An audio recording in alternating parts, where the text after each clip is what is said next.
Oh, thank you. I'm so proud to be here. Are you okay? Thank you for welcoming me to your ancestral land. And I acknowledge the detrimental impact that colonization has done for indigenous people and for the Maori people. And I'm so proud to be invited by you, and so proud to be here. I've been living on the streets as I said, injecting drug user in Oslo, and now I'm standing in the parliament in Aotearoa.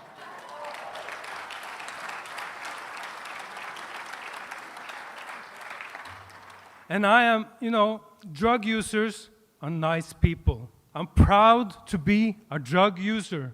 I have nothing to be ashamed of.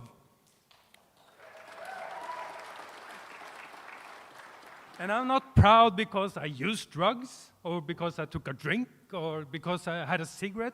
I'm proud because despite the unjust laws, racist-based, colonized-based laws, I didn't obey those laws. If a law is unjust, you should not obey them.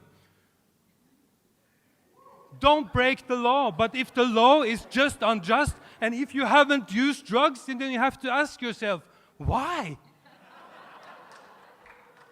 Of all the things, all the risk you put yourself through, all the things you have put in your body, and even though we have these real unjust laws and you haven't used drugs, Are any here in favor of harm reduction? That came in the war on drugs, in the Ronald Reagan Just Say No era in the 80s. And try to imagine what the attitudes, the ideology that the professionals had, that the researchers had, and that the politicians had at this time. They wanted to combat drugs, they wanted to fight drugs, and then we got this HIV. So who do you think suggested all these great things with a health-centered approach? It was unthinkable for the professionals. It was unthinkable for the researchers.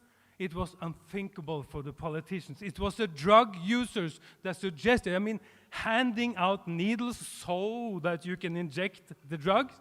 Of course, it was the drug users who suggested this, and we broke through. And I know because I was there. I've been doing this for a very long time.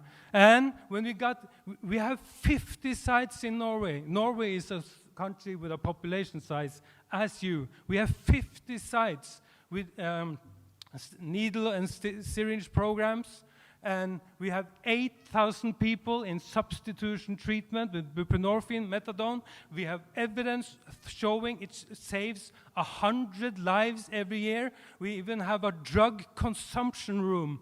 And who do you think suggested that maybe injecting drug users should sit inside with dignity, health workers, and inject their drugs so they don't die? And it works so well.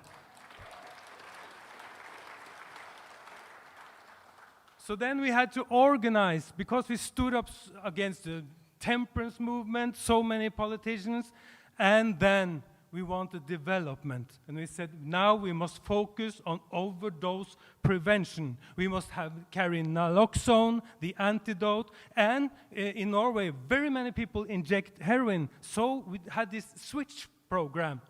We inspired the heroin users to go switch from injecting to smoking, and it works very well. It saves so many lives, and it was unthinkable for the police. They should stop using heroin. Well, they cannot stop now. Maybe they don't want to stop now. Maybe it wasn't good for them to stop now, but they can change their route from injecting to smoking, and that was at the time the Parliament gave us a national overdose strategy with naloxone as a key element, with switch campaign as a key element, and every 31st of August we are marking the Overdose Awareness Day to focus on overdose prevention and to remember all those people that we have lost.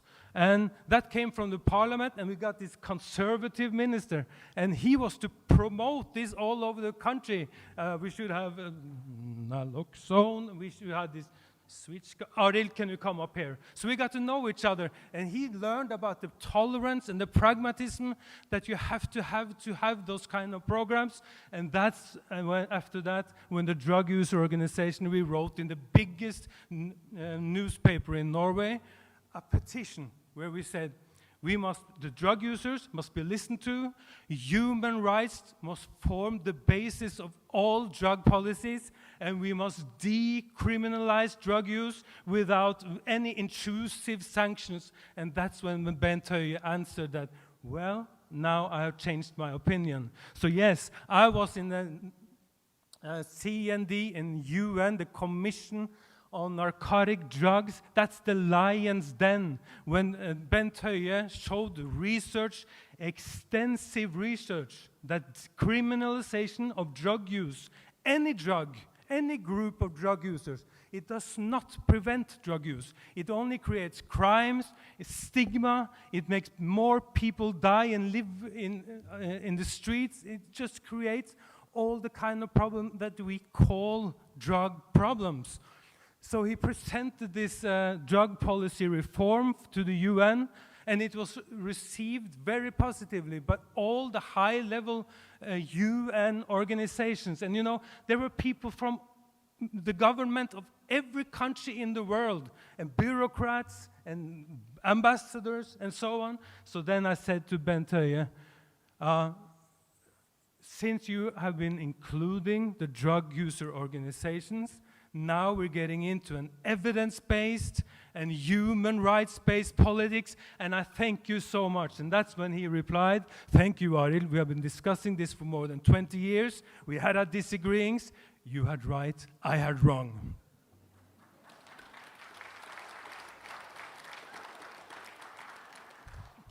But criminalizing in Norway is all about the follow-up after arrest. But why on earth should the police go after drug users? Now they have taken 2 steps back. The policing must be, you shouldn't go after drug user and arrest them, because you are not criminal because you use drugs. That's not criminality. I'm a nice guy. I'm a drug user. I'm an intelligent. I love you. I love your society. I love the Maori people. I'm so proud to be with them. I don't do anyone no harm. But I'm a drug user. I deserve a dignity in life that everyone else can take for granted.